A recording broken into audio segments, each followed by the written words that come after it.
intro music does it for me every time. Yes. Good evening, good evening. Welcome to another Minorities Mental Health. Tonight is all about shining a light on hope, supporting adolescents' mental health. I'm Persia Nicole. You can hang out with me Monday through Friday, 10 a.m. to 3 p.m. on Attitude Q. That's right. And this is Conan from Magic 95.9. Check me out 3 to 7 on Saturday and Sunday. And we want to welcome you all. And of course, we want to start off with our professionals being able to introduce themselves and tell you a little bit about them. We're going to start off with Mary Lawal. She is a youth advocate and global speaker. Youth activist, global speaker, and also suicide prevention advocate. Mary, welcome to the show. Hey, thank you so much for having me. So I will share a little bit about myself. Like Kohan introduced me, I am a youth mental health activist, global speaker, and suicide prevention advocate. So I work around sharing my lived experience and just talking about my journey with mental health and educating people around the stigma to allow people to feel like they're less alone and they have someone who they can look up to. Basically in mental health, like there are a lot of people who feel like they don't have anyone to hear them out or listen to them, or so I share my story to let other people know that help is available and they don't have to do this journey alone. All right. Thank you so much, Mary. Next up, child and adolescent psychiatrist from Sheppard Pratt, Dr. Chad Lennon. Welcome on in. Thank you. First off, I should say this is my first time being with you guys. I think this is number 4 or 5 for me. But it's great to be back. Well, I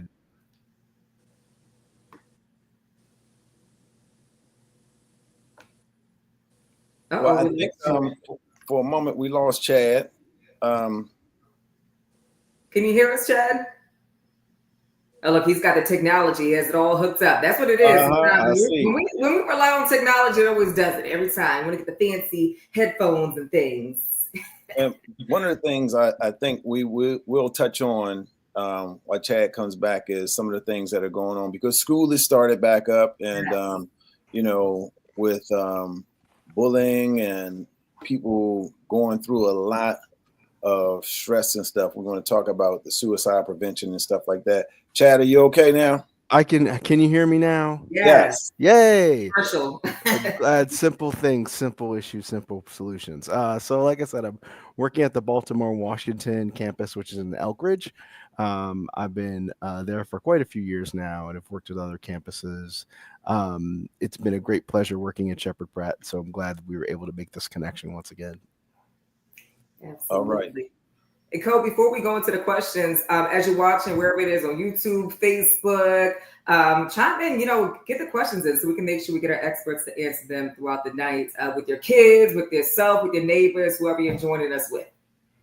Absolutely. And if you want to call, you can call 410-938-3000. And that is for the Sheppard Pratt or NAMI office, or you can go to sheppardpratt.org. You'll see it on the bottom of the screen. But we're going to start off with the first question, Persia. Absolutely. So as you mentioned, school is starting, right? And all the warning signs and things like that with bullying. I mean, right now we're in a time where kids are very fragile. And even in the school system, when it comes to bullying, for me, even as a child, I have a 10-year-old son, right? What are some signs that, you can look for when it comes to bullying? If they come home and they're like, this kid said this, what are some different signs you could look for to show them like, hey, these are the steps we need to take in order to make things a little bit better at school or at home? What are some signs to look forward to? Mary, if you want to start, we can do that. Yeah, so I personally experienced bullying when I was in elementary school. And so because throughout my journey, I had been going back and forth from America to Nigeria and then back and forth all over again. So when I came back here, I was bullied, and I felt like the first sign that I really showed that I was getting bullied was I felt very uncomfortable in the class. I felt like, I didn't have anyone on my side to back me up. So when I would get home, I felt like I couldn't really share much. Part of like my experience, because I felt as though my parents would like be oh, how are you getting bullied? How are you getting bullied? But at home, you're able to speak up. But when you're in school, you're like quiet. So my first time was I wasn't speaking up about it. So I think that what parents can look out for is when your child comes home and they're being silent, like they don't share a lot. They feel they're keeping to themselves. And when they're at home, they're usually open. They usually talk. They're communicative. But when they're when they get back home, they shelter in and they just go straight to their bed, straight in their room, lock the doors. And when you notice they're isolating themselves, when you notice they're not talking as much, when you notice that they are crying or having baggy eyes, maybe they're not getting enough sleep, they're not eating as much, or they're looking to maybe they didn't dress a certain way and they start dressing more so that they can fit in class more, and so that they can blend into all the trends, because I feel like for a lot of students they want to have all the latest things that their classmate has. They want to to avoid a lot of bullying, because some kids can get picked on when they don't dress a certain way, or when they don't have a certain tech, or the latest phone or something. And when your kid starts bugging you to oh, buy this, buy this, ask them, oh, why do you actually really want this? Do you want it because you just want it, or you want it to actually show off, or you want to buy it so that you don't feel inferior to the other students? And so another sign to look out for is when you notice that they're usually on their phones a lot, and so this is difficult because this age and day they're as Gen Zs, we're Always. hooked to our phone. Yeah. So I feel like for some teenagers, they could be constantly on their phone. They don't eat dinner, they just skip dinner, they're on their phones. They don't when you're talking to them, oh, how was your day? They don't respond, and they're just constantly. So you might want to check in, hey, can we put the phone down for a second? Let me check in, how's school going, how's classes, anyone picking on you, just making sure you're always checking in with them, making sure you're always engaging, and making sure that you're included in their journey, right? And also providing a safe space for them to open up and share, because sometimes your child might want to share with you, but there's not that space for them to really open up and share it. They feel like if they talk to you, you're gonna be they're not gonna get the response they want. And I know it can be hard sometimes as parents. You have work, you have this, and just making sure you're in your child's life. So that's a great answer, but what were some of the things that, with that question she asked with your bullying? I know you said that you were not outspoken at school, but how did your parents know, or how did you let them know besides just telling them that you were bullying? Because I've shared my story here before, with my daughter. At one point, I didn't see the signs because it wasn't that she was getting bullied, but she was dealing with other things. And one of the things that I noticed was that out of the blue, sometimes she would just start crying. I'm what are you crying for? I mean, we just riding down the street in the car, and she just started crying. And that's when I started realizing and seeing some of the signs that other parents might not see. I mean, so what were one of the ways that you were able to, did your parents just pick up on it? That's what I really want to know. Yeah. I don't think so. I really didn't open up about it, because I feel like my journey with bullying, it didn't just end there. It continued with me getting traumatic experiences. And so from there, that's when I began to show those signs, when everything was piling up. And so I feel like one of the signs with that I showed was I didn't feel very comfortable. I mentioned, I didn't feel very comfortable, just, being in a space where, for example, let's say we were at dinner and I would kind of close off, and I would kind of shut my parents off. So when you notice your child is shutting you off, if you bring up this topic and they change the subject, they don't want to talk about it.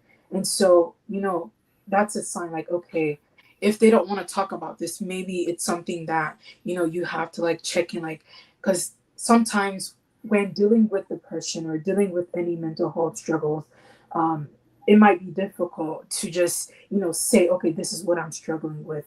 So, um, and then also another sign is like, for example, wearing baggy clothes. I think that's another thing I did as well. Like I started wearing baggy, like I started wearing a lot of bracelets on my arm because like that was a sign like I was struggling with like self harm, and so I like a lot of teenagers struggle with that. So if you notice like your child is like, they're hiding any parts of their body, like they don't want you to like notice anything. Yeah. I also want to add on to that For too, because example, you talk about the kids. Mary, you back? Just kind of pause. When you Frozen. talk about the kids, Chad, I want to kind of bring you in on this because you Sure. know how we say that work is our second home. Um, Yes. School is their second home. They're Yeah. there for the day as well. How Right. can yeah, schools sorry. better partner with mental health organizations integrate like education awareness and prevention programs that reach adolescents directly? How can schools be Yeah. more involved, Chad? I think it could come out in a few different ways. One, a lot of schools have mental health providers already kind of on staff, whether it be most of the time it's a therapist, or they connect with organizations, as you said, that have therapists within that come into the school. So some schools kind of already have that set up. For those schools who don't, many times they'll create programs, like on like an enrichment day, or they'll come in for a special event, like and do something of that sort. And that may be another opportunity for an outside organization to come and do a special event in the school with the kids, whether it be during school times or after school times, Mhm. a way to sort of normalize the experience a little bit without it making too much of a awkward experience. You're having it still within school grounds. They're able to connect to the kids. They're able to even connect with the parents if it's a full-on big event like that. That's another way to connect with organizations. I think thirdly, even if you don't have the ability to connect directly with an organization itself, if you know you're working with a child who already has a mental health provider, it's never a bad thing for the counselor at the school to connect to that mental health provider on the outside. Just another way to make a lot of conversations. A lot of Mary's story that you commented on was just the difficulty of hearing other people hearing what was going on. So, she felt like she was kind of doing it all by herself. The parents weren't really connected. She was trying to make all these changes herself to make things better. That communication in any way, shape, or form is really important. I even talk about not just having parents being those contact points for the students, but teachers can be that contact point too. So if they know that they can't really talk about it with their parents, maybe there's a teacher that they really trust, or maybe there's another staff member that they really trust, even if it's, a janitor or whoever. And even if they do some other activity, maybe there's a coach that can really connect to. I know one of the Coach is most recent always. one of the recent articles we talked about at in some of our Sheppard Pratt articles was about how important those coaches are. Yes, Yep. they do help you athletically, but for many people, they're a contact point to just have someone else to talk to. It's really crucial that whoever those contact points, we find them, and then make sure that parents are working with those contact points. Again, they could be a counselor at the school, they can be another teacher, they can be a coach. Geez, they can even be like another family member, like an adult cousin or something that's really connected. It's really just important about finding those contact points. Well, we just had a question. It says, what about the therapist for young men age 20? Felicia Ross says her son needs a therapist. And I was going to talk about something else, but if you can answer that question real quick. Sure. For there's a few different spaces. One, of course, I would only want to talk about the organization that pays me, a Sheppard Pratt. You can contact the phone Right. number that's there, and they'll be able to connect you to different clinics that we have to be able to connect to a therapist. I know one of the things different people struggle with is finding a therapist that looks like them. And so that can require a little extra attention. There's different sorts of websites you can look on. I think there's like a Black Men in Therapy, there's a Melanin Therapy.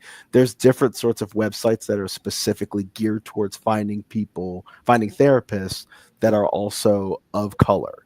And so some people will look around for that.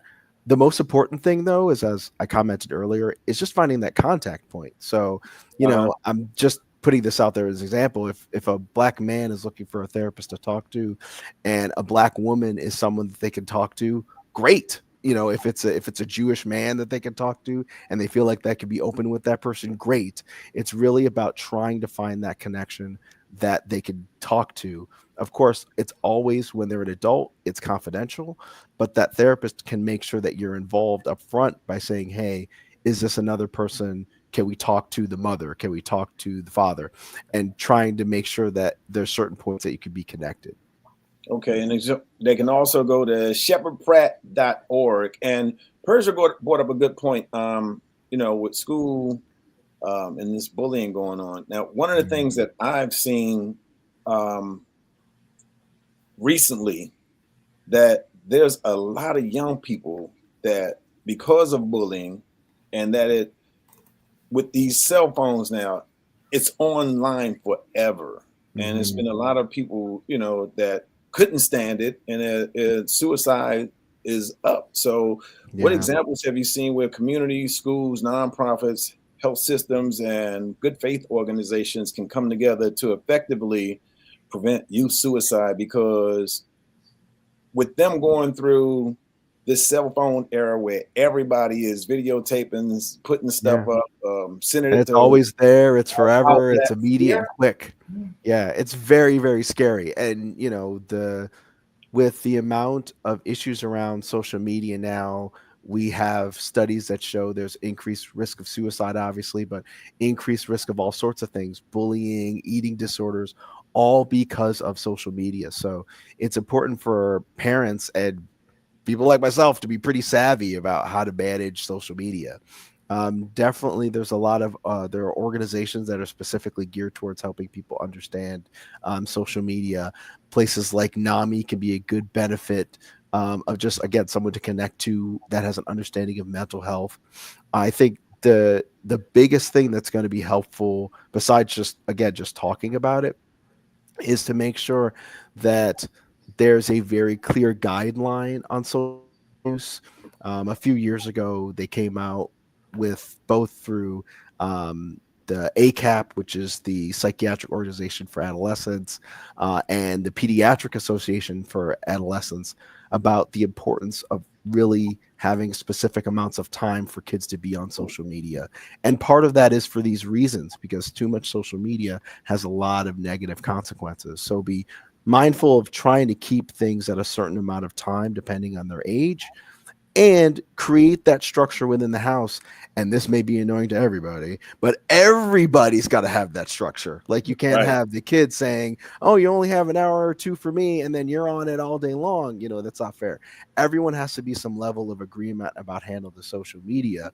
So it's not just about outside organizations working with you to help provide that structure. You too have to bring in that structure and feel very confident about talking about social media, talking about your own personal issues around it. If you're a social media junkie and like, oh, you're on stuff all day long, you got to feel comfortable talking about these things and working with some of the abilities to minimize the amount of time that you're on it along with your kids. Well, real quick, I'm going to let Persia answer another question, but you made me laugh because you can tell how times have changed for you to say, your kid will tell you, how you going to tell me I can't be on social media this time?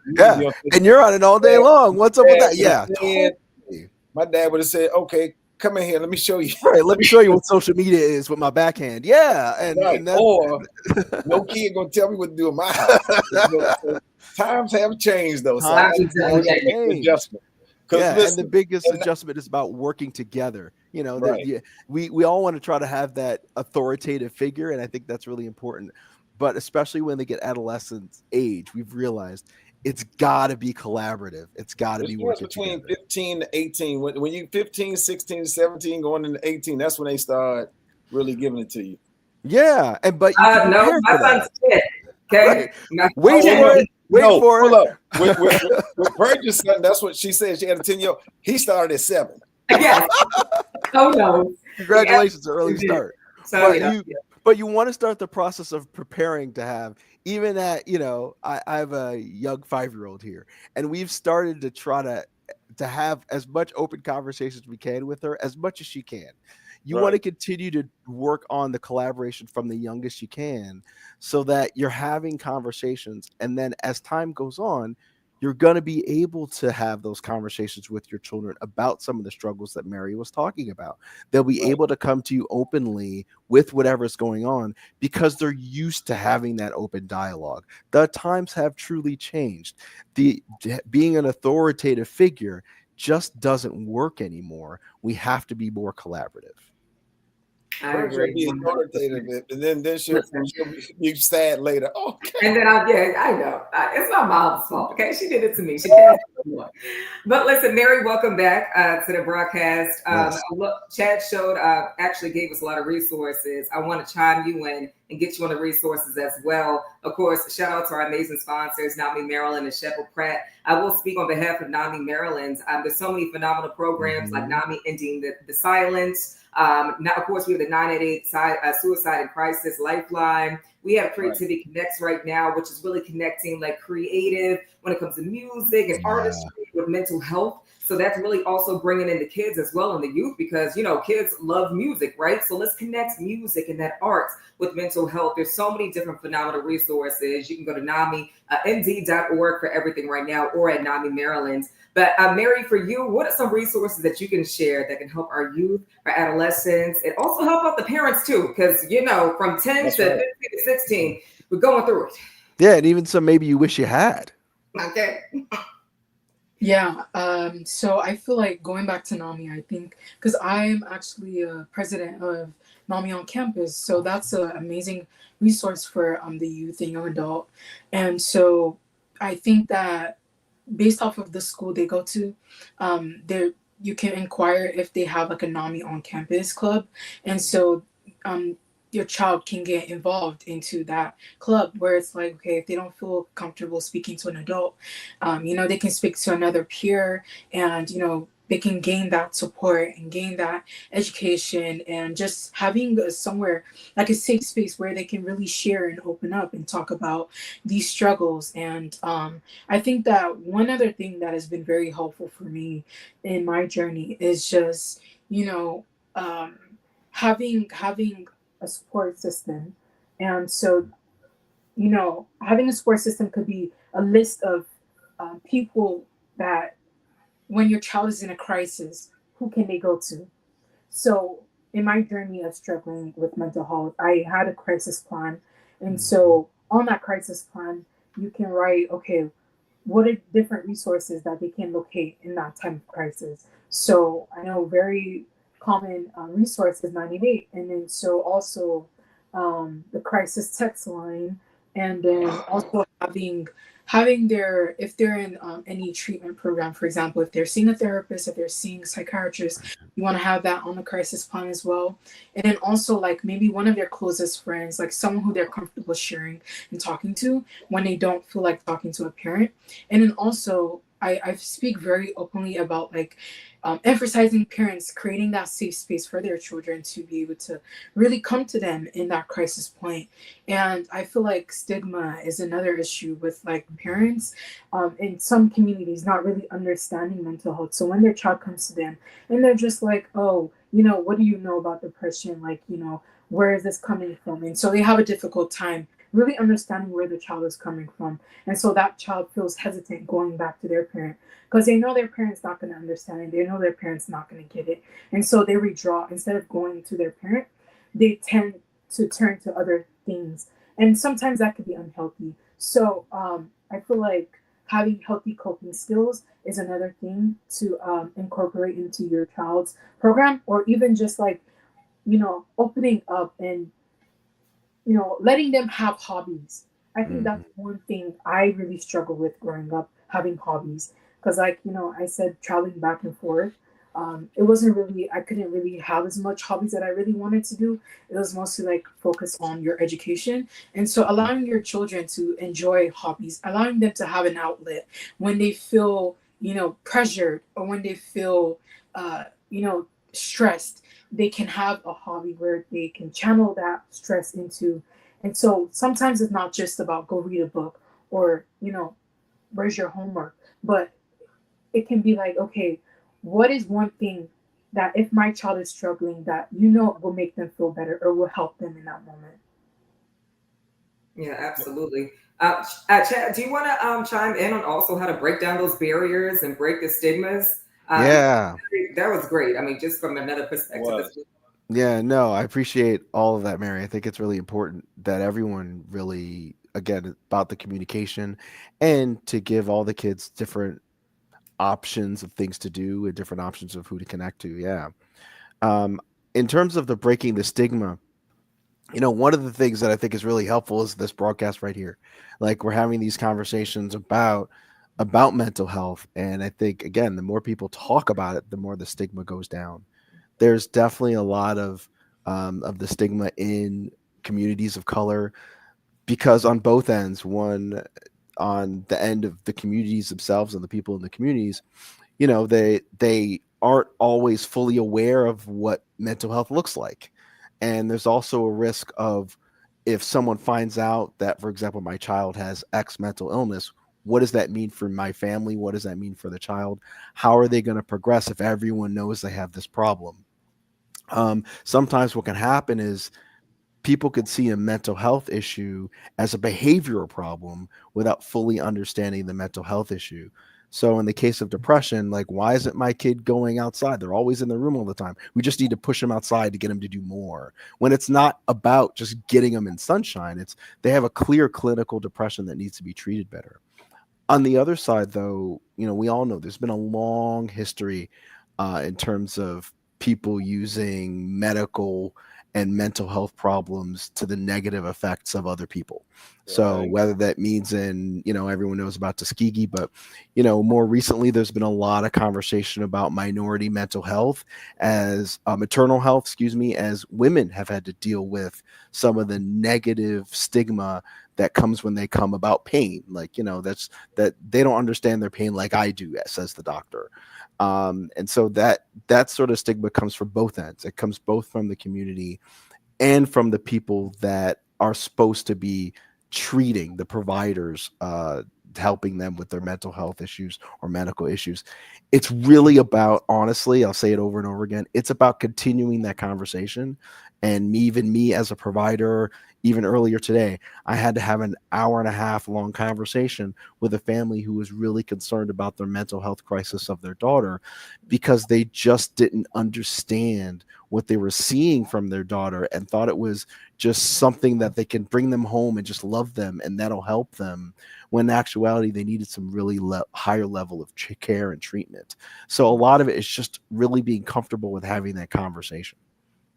Well, I think in like you said in our community, the stigma is because we're afraid to speak up, or our parents would say, "Well, nothing wrong with you, boy. Go on outside and play." Because my dad be like, but we all knew that one person in the neighborhood that would come through and he'd be like, "Man, he just crazy, man." But but the thing is that with mental illness right now, with young people, it's different.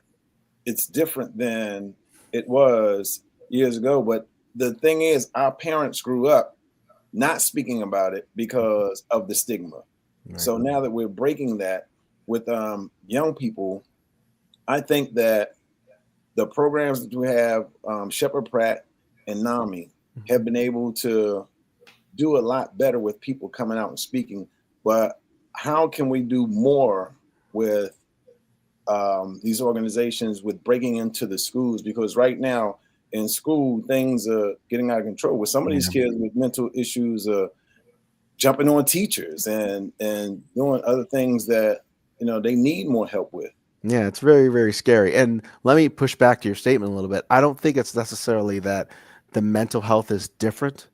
I think it's not behind closed doors anymore. Right. So, people have been making the you can look all the way back in research on how people used to do it back then. Just keep them in the basement and it'll be fine. And we've realized we can't do that anymore. And so more people are talking about it, not just the families, but the person who's having the mental illness themselves, which, maybe decades before they were told, don't talk about it. We don't want anyone to know, keep it to yourself. And so I don't think it's necessarily changed. It's that we're all having to work with it and, dare I say, face it and really work with it. I think in terms of the tools that go to the schools, again, it's really great that some of these organizations, as Mary said, NAMI's coming into the school. So that's really awesome that there's an opportunity there for people to make direct contact with someone who could provide them some sort of connection, some sort of benefit, some sort of help in terms of causing people to think differently and getting help in terms of their mental health issue. And I think it's just people really being open to having that conversation and really being open to looking to the resources instead of locking them in the basement. I think that's going to be the biggest thing that's going to help us move forward.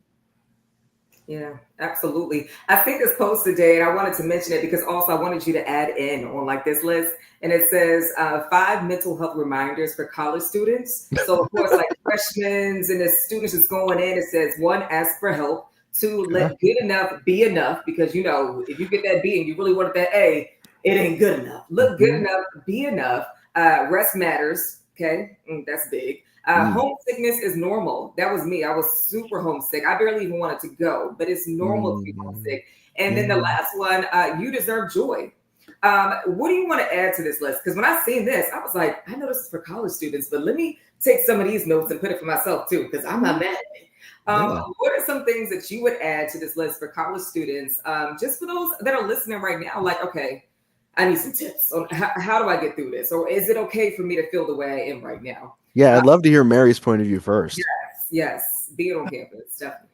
Yeah, I feel like when I struggle, like when I am facing a challenge, for example, let's say it's finals week or it's just the first week of school and I'm feeling very anxious, or I might not know like what my class is going to look like for the next semester. And so what I tell myself in that moment is that I've been here before. And so I got this. I can do this again. And so another thing that I love to say is I can do all things through Christ who strengthens me. And then one other thing that helps me as well is just letting myself know that it is okay to feel. We are human. We are not robots. And so emotions are something that we all have. And so whether negative or positive, it is okay to feel. And I think that one thing that I've been working through myself recently is that whenever I have a negative thought or just a negative emotion, I'm like asking myself, okay, why do I feel this way? Like, what is causing this feeling, right? And so when I'm able to like think about, okay, why is it that I feel this way? And so I tell myself that I might, like, okay, for example, let's say I'm feeling very anxious right now. I'm feeling very doubtful that I can make it through the semester. And so I'm like, okay, is it that I'm not smart enough? Or is it that I am just, it is just the fear that is it actually that I'm scared of feeling? Or is it actually that I'm just scared of not knowing what's next for me? And when I get to class. So I ask myself, like, what is actually making me feel this way? And so I'm like, okay, and then I think about positive thoughts that can back up that negative, that can cancel out that negative thought. And so that has helped me a lot, in just reframing my thoughts and reframing my mindset. But yeah, I wanted to talk about stigma. I know we changed the subject, but I wanted to share my story, actually. I wanted to share a bit about, my journey with stigma. Okay. Yeah, so I think that, I talked about struggling in middle school and, not really knowing how to ask for help, not really knowing how to get resources, and not really seeing anyone talking about mental health, right? And so that just caused me to not really know how to deal with what I was feeling. I just went through many years of just struggling with it on my own, and picking up negative habits, negative coping skills, and just I felt as though I was alone in my journey. I felt as though no one could relate with what I was struggling with. And so I felt as though when I opened up to my parents after many years of struggling, I started struggling around 13, and then it got to the age of like, maybe 19 when I opened up fully and just, to my parents, okay, this is what I was struggling with. And so the way that, the way they reacted, because I come from an African American background, and they're like, okay, pray it away, like, have faith. Why aren't you praying? Why aren't you trusting God to heal you in your journey? And so I felt in that moment that, okay, mental health, right? Why does it have to be different than physical health? Because if I am going to the hospital, if I'm going to the doctor for physical, if I'm going to the doctor for an appointment, right, for a headache that I've been having continuously, or from any medical issue, right? Why does it have to be different when it comes to mental health? And so I stood up for myself, I advocated for myself, and I made sure that my parents heard me out. I made sure they, really understood where I was coming from, because this is not just something that I woke up one day and started feeling, but this is something I felt for many years. And so I, advocated for myself until my parents, supported me to getting treatment and actually opening up and actually sharing my story, volunteering after loads of treatment, volunteering through NAMI Baltimore. And that was how I started sharing my story. That was how I started speaking up about my journey and using everything I went through, using everything I faced, and, impacting others, inspiring others. And I feel like in this journey of stigma, there will be times where, our loved ones might not understand where we're coming from, but don't hold back from, don't hold back from getting support, from getting help, because you are deserving of recovery. You are deserving of healing. You are deserving of getting better. And so stand up for yourself, advocate for yourself, and get the help that you need. It might be scary. Yeah. It might be terrifying, but you are not alone. If I didn't open up, if I didn't talk about my struggles, I probably wouldn't be able to be where I am today. I will probably be that very unhealed person and passing everything I went through to the next generation. So in order for us to break the cycle, in order for us to, be that generation that we are standing up for what we need, we have to be the conversation starters. We have to be the ones not allowing the setbacks, not allowing the trials to get us down. All right. Yeah. I'm so thankful NAMI Maryland has you on campus, honey, because those students need you so bad. I can see why you do what you do. Yeah. That's right. And just sharing that makes other people want to share and open up and feel like they've connected with someone. And that's what this is all about, making sure that young people are connected. As a matter of fact, let me give this out real quick, www.sheppardpratt.org, and you can also visit NAMIMD.org as well.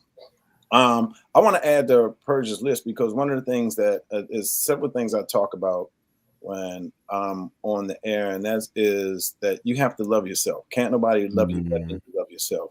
Those are some things that you need to carry with you from day to day, and you are in control of your happiness. I mean, yeah, of course you can pray and pray and pray, but prayer without action is not going to get you where you need to go or get you what you need. So those are some things that I want to add to that college list as well. For those that are watching, you got to make sure that you have love for yourself, because it's easier to get along with people and see other people in a loving way when you got love for yourself.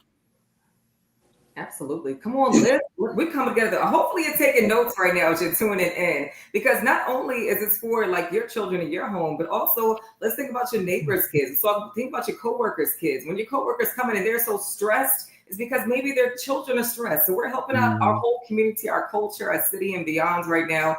Tonight is very important as the kids are heading back to school. Today was a second day for my son. It's his last year of elementary school. He's a fifth grader now. And it it's crazy when you think about it. Even elementary school students go through a whole lot that I feel like I didn't go through in elementary school. So, Cole, when you say it's a different time, it's definitely a different time. It starts very early. It Right. starts in pre-K, like with the bullying and things like that, and things that you went through, Mary, as well. And we talk about strategies, and Cole, when you talk about loving yourself, there's so many different strategies I feel like you can use to remind yourself that you are important, to remind yourself that you are doing phenomenal, great things. Even just waking up is something That's huge right. to so many different people. So waking up, brushing your teeth, getting in the shower, washing your face, just getting out of bed, that is a huge step, okay, for a whole bunch of different people, right?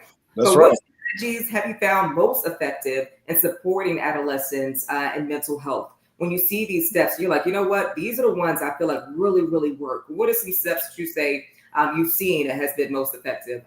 Dr. Lennon, if you want to start. Sure. So, only to piggyback on what some of things that other people have said. Conan Whitney Houston said it best, right? The greatest love of all is the love for yourself. That's right. And so, and that's the truth. And so you do have to be able to look at what you're doing in order to be able to take care of yourself. And so a lot of the things that Mary talked about was not just making connections to other people, but finding ways to take care of yourself. Coping skills are crucial. However you do it, some people need to do it physically. That's what I've seen a lot. I've seen a lot of people, both children and adults. By the way, these things, as Persia said, aren't just for your kids, they're for you, because you also have to be the example that you're bringing into your child to help them be able to understand what helps them. So find the coping skills for yourself, whether that means taking a walk, talking to someone that you care about on a regular basis, treating yourself to whatever, massages, mani-pedis, what so be it. You want to be able to find some way to be able to have that coping skill to help calm you down. Deep breaths, taking a walk, things like that. It's also going to be crucial to find, at least what I've seen, a lot of people have coping skills that are good for are coping skills in the moment. So, in the moment that you feel really nervous, the moment that you feel really sad, finding those immediate coping skills that'll really help. Again, taking a deep breath, taking a deep walk, counting to 10, whatever will help you to get through the immediate moment, people find that are really, really crucial. And then the other thing I find about coping skills specifically, sometimes it's not just a matter of having them kind of set up for when you need them, but having them automatically built into your day. So, I get up early in the morning and do some exercise for like 10 or 15 minutes every morning. I also do some journaling every day. Whatever it is that you do, make it a practice, because if you make it something that you do automatically, you've already started, or for some people, ended their day at a space that you feel safe and comfortable. And trying to always fit it in where you can be really, really difficult if you haven't made it a practice. So those are the three things that I've found that people find for good coping skills. Making sure that they find coping skills that work, whether it's physically or mentally or talking to people, finding coping skills that they could do as a regular practice, not just when they need it in the moment, but also thirdly, finding those coping skills that you can grab onto immediately when you need that help. Well, I'm glad you said that, because you made me think about something. And how do you both feel about, physical activities such as weightlifting, working out, boxing in the gym, punching bags and stuff like that? Are some of those things, have you found that those have helped people, a lot better to get physically fit and get into the gym, to deal with, prevention for the stigma of, suicide prevention, and also dealing with how they deal with their mental thoughts? Issues. I would say, at least in in some of the research that I saw, it comments that if in a typical week, a person, this is for adults, exercise 75 minutes a week, they get their depression risk decreased by 18%. All If right. they go up even more so to doing it at, I think it was 2.5 hours a week, you get to a 25% decrease just based on your exercise. whether it's whatever works for you, Right. if it's, walking or running or boxing, as you said, more intensive football, soccer, what have you, Zumba. My wife does Zumba every week. Like whatever thing gets you moving, Uh-huh. yoga, even whatever exercise gets you moving is gonna be helpful. There's even been people who have found that just who have like a milder level of depression, they don't necessarily go see a psychiatrist for medicine like myself, but they just work the therapist. They have exercise in the midst of what they do. It's already helpful. So yeah, yes, Okay. exercise. Find a way to do it if you can. It's shown benefits. All right. Mary, Mary. you wanna chime in? Yeah. Um, so I feel like definitely exercise helps. And uh, I feel like, recently I've just been like, I'm advocating for mental health. I'm advocating for just, the mental space. But like, I'm abandoning my physical health. So I think that's something that I've started working on. And I feel like not even having a mental health struggle, right? And just feeling very stressed, overwhelmed. And I hit the treadmill and I feel better. I feel relieved. I feel like that is my time to just release, right?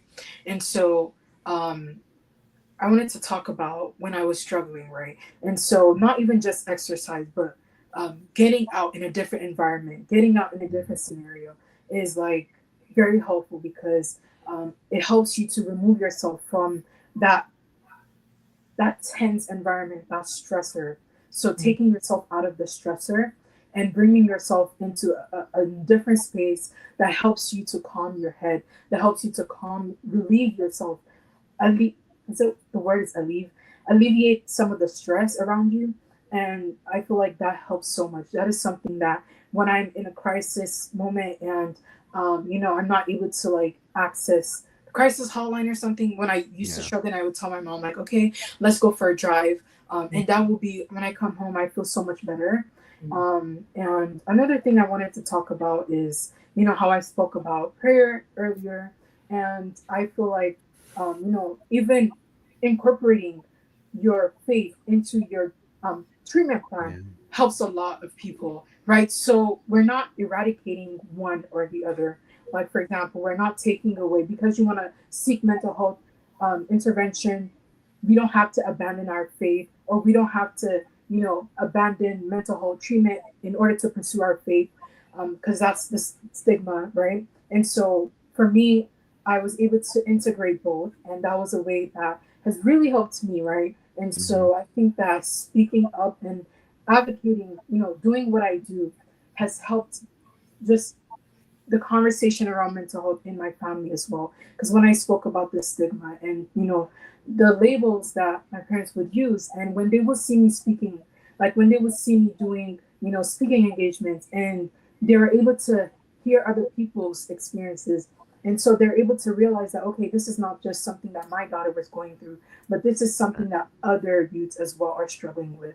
And so that is just keeping the conversation going has helped the, has helped to remove some of that stigma.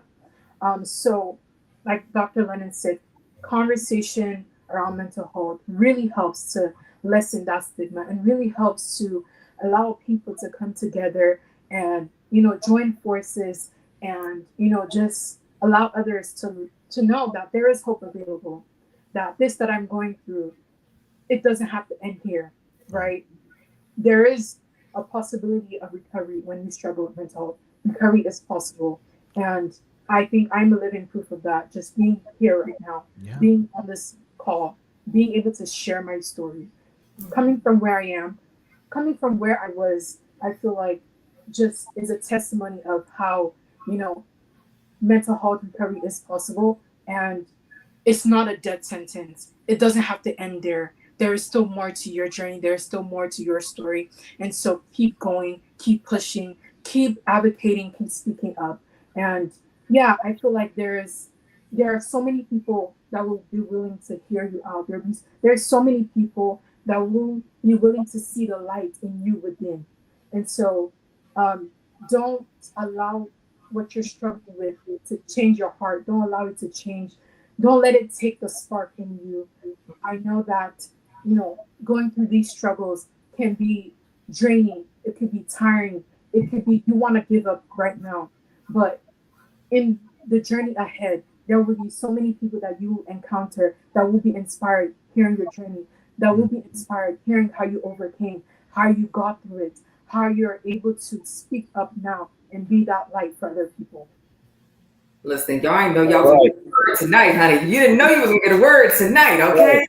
In addition to everything, also NAMI Maryland has mindful moments. Shout out to Coach Latanya that is chimed in right now on our virtual. It's the first Monday of every month, and it's just a moment to just kind of breathe. As you said, Dr. Lennon, just breathe and just, let everything kind of just pass by and just really get through that moment. So it's about like a 30-minute mindful moment with NAMI Maryland. Shout out to Coach Latanya that's hanging out with us. And just, really at the end of the day, if you're taking walks, if you're taking a drive, whatever it is, do those things with your kids and do those things with yourself to help out your kids once they get in the house too, because everybody has to kind of be like this, right? It's a whole bunch of different emotions going down, especially with teenagers. But if you could change one thing about how adults support teen health, what would it be?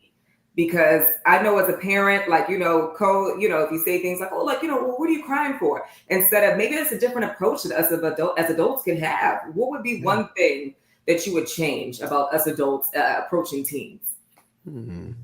Because for me, I know that I am just like, what's the problem? Like, what could the approach be? What could we do differently, or what would you change? Mary, did you want to go first on this one? Yeah, I can go. I was gonna say, like, for example, like, I know a lot of parents, when, let's say they just get back home from work and they're like, oh, did you do this? Did you wash the dishes? Did you do like any chore? And, and sometimes their child doesn't really have that capacity because they're such in a bad space mentally. And so they're not able to physically, do what they're ought to do. And so instead of calling them lazy, or instead of calling them, oh, you're of no use, or like, using harsh words on your children, I feel like you can take a different approach and just being gentle, being calm. Just I feel like for a lot of parents, right, I think that I'm speaking from from my background, like, for example, African American, what I've seen parents doing a lot is they're very harsh with their children, and they're very, like, using terms that, don't allow them to really open up. Like, they push the children away instead of drawing them into their arms. And so I say for parents that if you have children, please don't push them away. Please don't push them away, because even when they're younger, they might not have the words to use. But if you are, their parent, and you're paying attention, you will be able to pick up on the signs. But if you push them away, you might not be able to pick up on those signs on time. But when you're in your child's life actively, you're able to see the signs easier. And so, being a guiding light towards your children, instead of being that authoritative figure that's like, okay, do this, do that, do that. Not just a parent who's like commanding their children, but who is actually holding their hand through every step, every journey, and, helping them when they feel like they don't understand things. Because I think that's another thing. Parents can be like, oh, like, how many times do I have to tell you this? How many times do I have to explain this to you? And that could, like, lower the self-esteem of your children. And so being just patient with them, having grace extended to them, right? And so as parents as well, you can't pour from an empty cup. So I say, take a step back when you feel like you are in that space of just like, okay, if I know that I'm going to say this right now, you want to hold back. So maybe take a walk or something and come back and address the situation. So, making sure that you pour from a cup that is, full. And, spending quality time is something I emphasize a lot, because that's a way to get to know your children more. That's a way to get to know them as a person, not just know them as your children. But I feel like with me, I've been able to, bond with my mom. So when I have something going on, I'm able to open up and tell her. So I don't just see her as a mom, but I see her as someone who people call us sisters. And I think that our relationship is, kind of like not just a mother-daughter, but it's been a bond where, she's able to be a shoulder that I can lean on. So just, seeing your children as someone who you you want to see them thrive in every step, and celebrating them, celebrating the small wins. All right. Okay. So, were you going to chime in, Chad? Or yeah, I'd love to. I don't want to take away from anything Mary's saying because, geez, but a few things that I will just piggyback on. One, practice is going to be the biggest theme here. So I would say one, any coping skill that you want your child to do, you got to practice it too. So if you know it works well for them, you got to find some that work well for you. So if that one doesn't work good, okay, try one and figure out yourself, because they're not going to do stuff that you don't do. Okay. Secondly, you got to practice communication. You can't wait until things get bad to start that dialogue. As Mary said herself, you got to be chiming in, checking in on a regular basis. You don't want to start that process at 13 or 14. You want to start that process even when they start talking. You start talking to them. You want to make it a continual practice to communicate with them. I think that's really, really crucial. And then lastly, the other thing you want to practice your ability to see not just your role as the only person that they can talk to. You want to be able to say, okay, look, there's some things I know you're not going to talk to me about. Just like, there's some things I might not want to talk to, your father about or your mother about. There's some things that you just feel like there's certain people you talk to. You want to help the child feel comfortable being able to talk to and feel comfortable talking with a variety of different people to be able to help them. Does that mean you don't need to know when something is important? No. That means you got to open their circle to them too. So maybe there's a favorite aunt, there's a favorite uncle, there's a favorite cousin, there's a really good friend. You want to be practicing communicating with that circle too. So it's really about practicing the communications that work well for you, practice that necessary communication, and practice really opening up your circle to all the people that could be in your mental health circle. Okay. All right. So I see that we're getting close to time, but we also want to thank everybody for Minorities in Mental Health, shining a light and hope on preventing suicide and supporting adolescents and mental health. Now, there's a question here from Dallas Lights. It says, I know it's been years now, but COVID closures hit Black youth extremely hard. How long will this residual effect play a role in our children's mental health? Well, it doesn't seem like it's ever going to end, but what do you think about that? Because I know that when COVID did hit, a lot of people were in the house. You got to know your spouse better. You got to know your kids better. You got to see the things that you didn't know that they did, because we were all in. We thought we were going to be in for a month or two. It went on for over a year. So yes. And for some people, it went on even longer, unfortunately, because of whatever issues they had to deal with their child. Maybe their child had to be really protective against infection, or your job just didn't allow for whatever. When he caught COVID. Right. Or exactly. So then you're having to do it all over again. I can't sit here and say, well, we'll be done with this in 4 years, or we'll be done with 5 years, or, once a decade, we'll be all done. Unfortunately, I have to tell you, this COVID brought out some of the issues that we were keeping underground. And so I don't think it's a matter of when it'll end. I think it's more of a important thing to look at.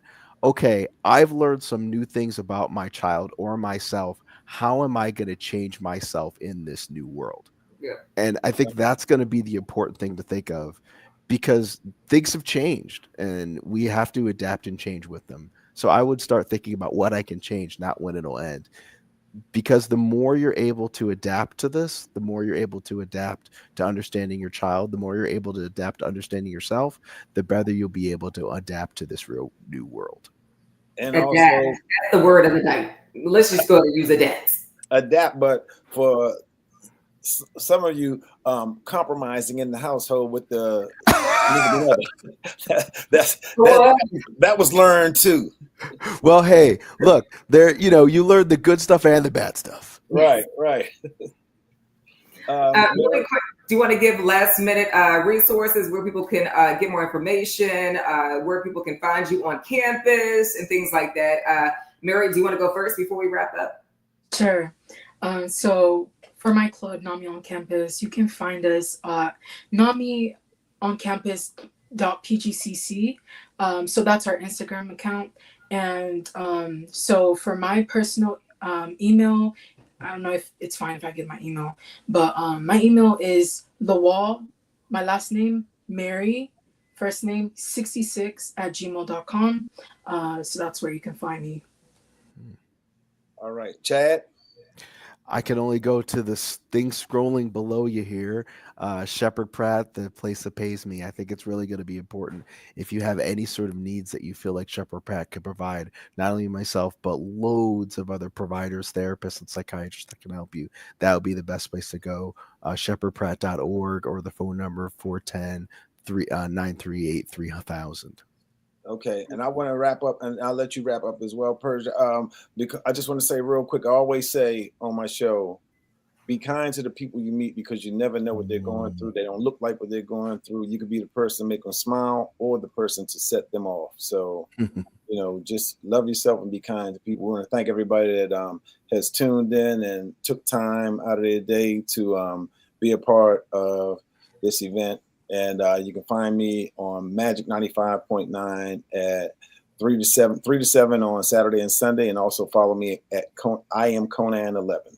Thank you. Okay, when I wrap up my show, I'll say stay hydrated, drink your water, most importantly, mind your business. Okay, because listen, that'll help everything come together at the end of the day. You can hang out with me Monday through Friday, 10 a.m. to 3 p.m. on 92Q. Shout out to our phenomenal sponsor, Sheppard Pratt, NAMI Maryland. You can log on to NAMIMD.org. So many great resources that both have. So make sure you log on to both and get those tonight. Thank you so much. Have a phenomenal night. All right.